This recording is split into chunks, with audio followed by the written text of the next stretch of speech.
Welcome to DPVD classes. आज की video में बच्चों हम लोग करने वाले हैं क्लास 10 मैथ्स और मैथ्स में करने वाले हैं बच्चों एक्सरसाइज 8.1 का क्वेश्चन नंबर 6। तो सबसे पहले हम बच्चों क्वेश्चन को पढ़ते हैं। Angle A and angle B are acute angles such that cos A is equal to cos B then so that angle A is equal to angle B। सो बच्चों इसमें में क्या बोला गया है कि एंगल ए और एंगल बी जो है ना वो एक्यूट एंगल्स हैं, ठीक है। और साथ में कॉस ए जो है वो कॉस बी के बराबर भी है। तो हमें शो करना है कि एंगल ए जो है वो एंगल बी के बराबर होगा। तो कैसे करेंगे बच्चों इस क्वेश्चन को? ये क्वेश्चन है बहुत ही सिंपल। तो चलो देखते हैं। सबसे पहले हम क्या करेंगे, एक ट्रायंगल लेट कर लेते हैं, ठीक है, इनके ड्रॉ कर लेते हैं। सो यहाँ पर मैंने एक ट्रायंगल ड्रॉ कर लिया, ठीक है बच्चों। इसका मैं नाम ले लिया जैसे कि ABC, ठीक है बच्चों। अब इसके बाद देखो यहाँ पर तो 90 डिग्री होता है, ठीक है, ये तो फिक्स है, इस जगह पे तो 90 डिग्री होगा।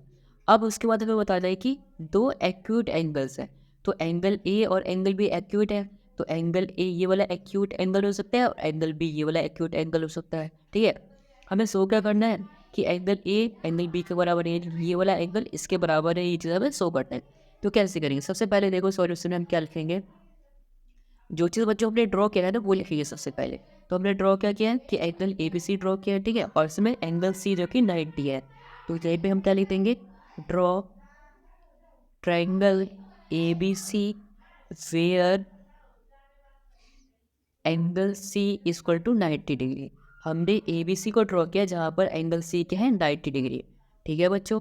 अब उसके बाद हमारे पास देखो गिवन क्या था कि cos A जो है वो cos B के बराबर है। तो यहाँ पर मैं लिखता हूँ गिवन, गिवन क्या है बच्चों, cos A जो है वो बराबर है cos B के, ठीक है बच्चों। हमारा आधा क्वेश्चन तो सॉल्व हो चुका है। अब cos A, अब A के अकॉर्डिंग ये हमारा परपेंडिकुलर होगा क्योंकि इसके सामने वाला क्या होता है परपेंडिकुलर, और ये हो जाएगा बेस, है ना बच्चों। कॉस होता है क्या हमारा, वो होता है हमारा बेस अपॉन हाइपोटेनस, ठीक है। और इस तरीके से हमारा बेस ये है और हाइपोटेनस ये है। तो बेस क्या हो जाएगा बच्चों, AC अपॉन में AB।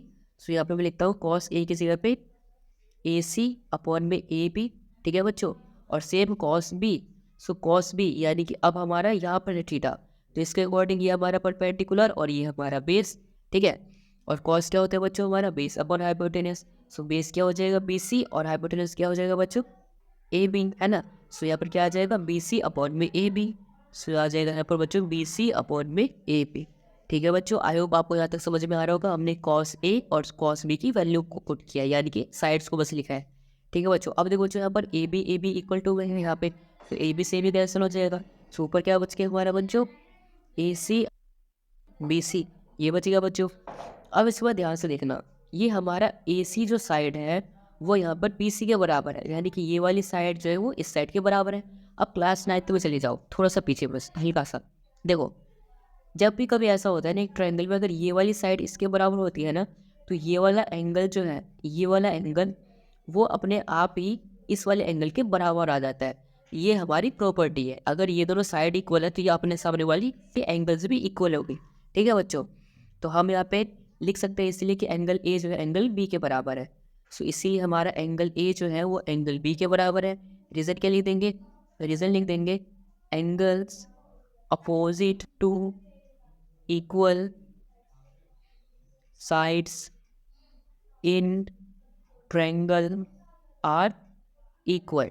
इसका क्या मतलब बच्चों, इसका मतलब ये है कि किसी भी ट्रायंगल में अगर उसकी साइड इक्वल होती है तो सामने वाली एंगल्स जो है वो भी आपस में इक्वल होती है, ठीक है बच्चों। ये हमारी क्लास 9 की प्रॉपर्टी थी जो कि हमने यहाँ पर यूज़ करी, और इसी तरीके से हमने एंगल ए जो था एंगल बी को कर दिया है इक्वल। आई होप बच्चों आपको समझ में आएगा कि किस तरीके से हमने एक्सरसाइज 8.1 का क्वेश्चन नंबर 6 किया है कंप्लीट।